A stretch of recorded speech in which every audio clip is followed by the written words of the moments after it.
तो मूवी के स्टार्ट में ही हमें फ्यूचर दिखाया जाता है जब पॉपुलेशन बहुत ज्यादा बढ़ चुकी थी और इसके लिए गवर्नमेंट भी बहुत ज्यादा परेशान थी क्योंकि दुनिया में रहने के लिए काफी कम जगह बची थी। तो इसका हल निकालने के लिए वो लोग सोच रहे थे कि क्यों ना मार्स को विजिट किया जाए, उधर के एटमॉस्फेयर को देखा जाए कि क्या इंसान वहाँ जिंदा रह सकते हैं। तो वहाँ पर भेजने के लिए वो कॉकरोच को चुनते हैं क्योंकि सर्दी हो या गर्मी चाहे कैसा भी मौसम हो कॉकरोच जिंदा रह लेते हैं। ये साल 2097 होता है। ये साल 2597 का होता है। कॉकरोच को मार्स में भेजा जा चुका था।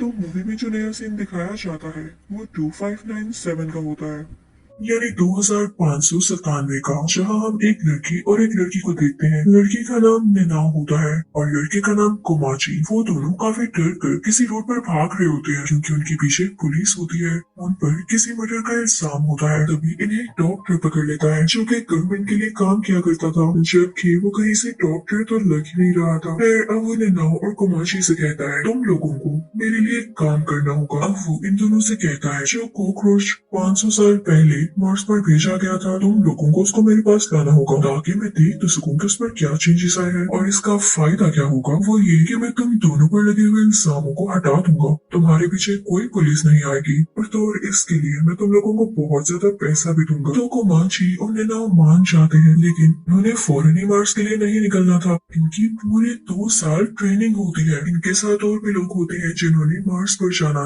और कुछ ही टाइम में ये लोग मार्स पर पहुंच जाते हैं। अब ये लोग वहाँ जाते बेहोश कर देने वाली गैस छोड़ देते हैं ताकि मार्स पर मौजूद सारे के सारे कॉकरोचेस बेहोश हो जाएं। लेकिन जब ये लोग इधर उधर ढूंढने लगते हैं तो हैरानी की बात कि इनको एक भी कॉकरोच नहीं मिलता। कोमाची के एक और साथी का नाम चेन होता है। अब जब चेन अपनी साथी के साथ आगे जा रहा होता है तो उसे कॉकरोच की जगह एक क्रीचर दिखाई देती है। वो बिल्कुल इंसानों की तरह खड़ी हुई थी, लेकिन ऐसे लग रहा था कि जैसे वो आधी कोई क्रीचर हो और आधा वो कॉकरोच ही हो। ऐसे लग रहा था जैसे उनके हाथ में कोई लकड़ी या पत्थर है और अगर उन्होंने अपने अलावा यहाँ पर किसी को देख लिया तो उस पर हमला कर देंगे। तो चेन अपनी साथी के मुंह पर हाथ रख लेता है और उसे चुप रहने का कहता है क्योंकि ये क्रिएचर्स मासूम तो नहीं लग रहे थे। अपने नाव और कोमाची में एक साथ जा रहे होते हैं, उन्हें भी यही क्रिएचर्स दिखाई देते हैं। वो उनको देख के काफी डर जाते हैं और स्टिल खड़े हो जाते हैं। लेकिन तभी वो कॉकरोच के जैसे दिखने वाला क्रिएचर भाग कर आता है और निनाओ की गर्दन तोड़ देता है। वो इतनी ज्यादा क्विकली आता है कि कोमाची उसको रोक भी नहीं पाता। ऐसा करते ही वो वहाँ से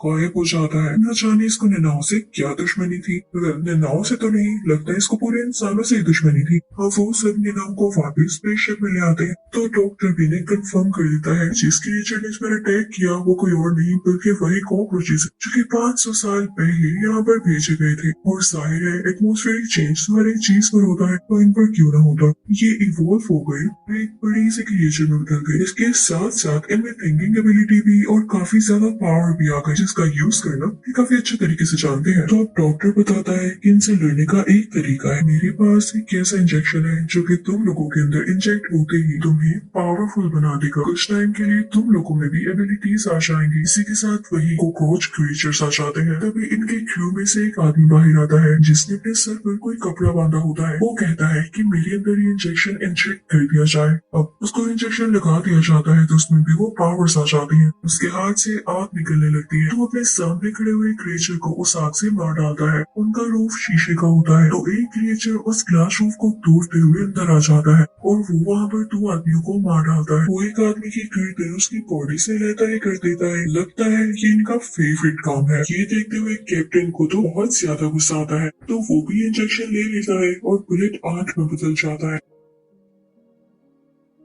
उसमें काफी पावर्स आ जाती है तो क्रिएचर का बहुत बुरा हाल करता है, उसकी बॉडी को काट डालता है। अब ये कॉकरोच आर्मी इनके स्पेसशिप की तरफ बढ़ने लगती है। अगर तो वो स्पेसशिप के अंदर आ जाती तो सब लोगों को भी मार देते और स्पेसशिप को भी डिस्ट्रॉय कर देती। तो ये सब लोग प्लान करते हैं कि अपने स्पेसशिप को लेते हुए यहाँ से निकल जाएं, लेकिन इससे पहले ही स्पेसशिप में एरर आ जाता है और ये लोग ऐसा नहीं कर पाते। तभी ये सोचते हैं कि हम पुरानी स्पेसशिप से जा सकते हैं, क्यों ना उसमें जाया जाए। अब ये सब लोग स्पेसशिप की तरफ चल पड़ते हैं, लेकिन कोमाची को बिल्कुल अच्छा नहीं लग रहा होता क्योंकि निनाओ मारी जा चुकी थी। ये सब लोग उसको यहीं पर छोड़कर जा रहे थे। तो कोमाची निनाओ के पास जाता है। वो उससे कहता है कि मैं वापस जरूर आऊंगा और तुम्हें लेकर जाऊंगा। यहाँ पर हम देखते हैं कि निनाओ की बॉडी में कुछ चेंजेस आ रहे होते हैं और ये सारे लोग वहाँ से निकल जाते हैं। लेकिन तभी देखते हैं कि इनके सामने क्रीचर्स का पूरा ग्रुप खड़ा है जिनको हराना बहुत मुश्किल है। तो इनमें से एक और आगे खुद को इंजेक्शन लगाता है। वो भी एक खौफनाक क्रिएचर में बदल जाता है जो कि किसी मॉन्स्टर के जैसे, और उसकी एबिलिटी ये थी कि वो अपने मुंह से आग निकाल सकता था। तो उन पर आग फेंकने लगता है जिससे वो इस वेव से तो छुटकारा पा लेते हैं। अब वो आगे बढ़ने लगते हैं लेकिन ज्यादा दूर नहीं गए थे कि तभी सामने से उनकी और आर्मी आ रही होती है। तो अब दो लड़कियां खुद को इंजेक्शन इंजेक्ट करती हैं और क्रिएचर में बदल जाती हैं। ये सब उन क्रिएचर से लड़ने की बहुत कोशिश करते हैं लेकिन इस बार बार बार नाकाम हो रही थी क्योंकि वो क्रिएचर बहुत ज्यादा स्ट्रॉन्ग थे। अब इनकी गाड़ी भी आउट ऑफ बैलेंस हो जाती है और पलट जाती है। उसमें से आग निकलने लगती है।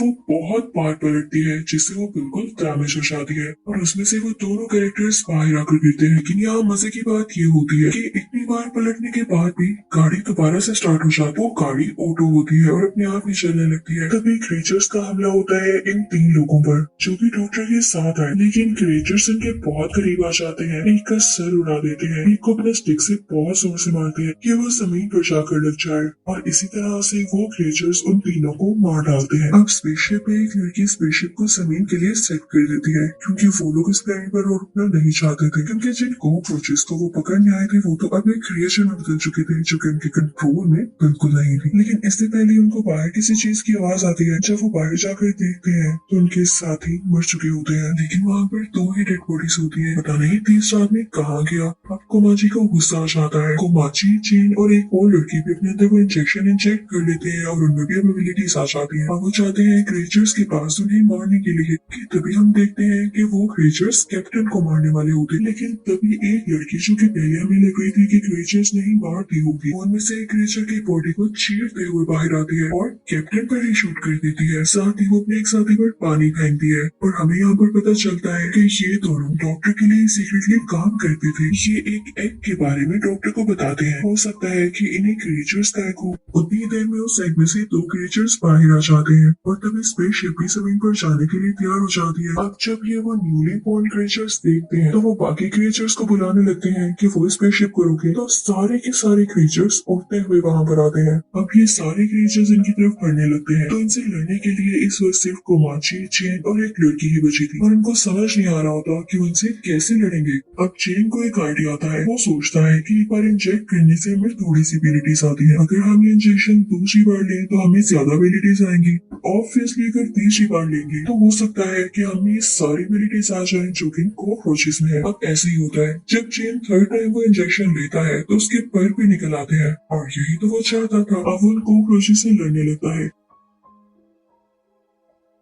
लेकिन वो इतने ज्यादा और इतने स्ट्रॉन्ग होते हैं कि ये लोग उन्हें हरा ही नहीं पा रहे होते। तो अब चेन चौथी बार खुद को इंजेक्ट करता है जिसके बाद ये मॉन्स्टर बन जाता है और जाहिर है इसमें पावर्स भी उतने ही होंगी। लेकिन काफी ज्यादा टाइम हो जाने के बाद भी जब वो क्रिएचर्स को नहीं हरा पाता तो वो काफी ज्यादा थक जाता है। तब कोमाची आगे आता है और वो कहता है कि मैं क्रिएचर्स को हराऊंगा। अब कोमाची इन क्रिएचर से लड़ने लगता है। जैसे ही कोमाची उन क्रिएचर्स में से एक क्रिएचर के पास जाता है तो वो क्रिएचर कोमाची को ही पकड़ लेता है और उसे मारने वाला होता है कि तभी उसकी नजर एक ग्लोइंग चीज पर पड़ती है जो कि उड़ के उसकी तरफ ही आ रही होती है। उससे बहुत ही प्यारी गोल्डन डस्ट गिर रही होती है। वो कोई फीमेल फेरी लग रही होती है। तो सुन लीजिए ये असल में थी कौन। ये नाम होती है जो कि अपने इस कैरेक्टर में परमानेंटली आ चुकी थी, यानी ये उस टाइम मुकम्मल तौर पर मरी नहीं थी बल्कि इसने वापिस आना था। कोमाची ये देख के बहुत खुश होता है और नाव की तरफ बढ़ ही रहा होता है कि तभी क्रिएचर को समझ आ जाती है कि ये ग्लो कर रही है और हो सकता है कि जब इस पर शूट किया जाए तो ये ब्लास्ट कर जाए, इस तरह से मैं इसे मार सकूं। तो वो सालिम क्रिएचर इसी तरह करता है। ग्लोइंग निनाओ पर शूट करने की वजह से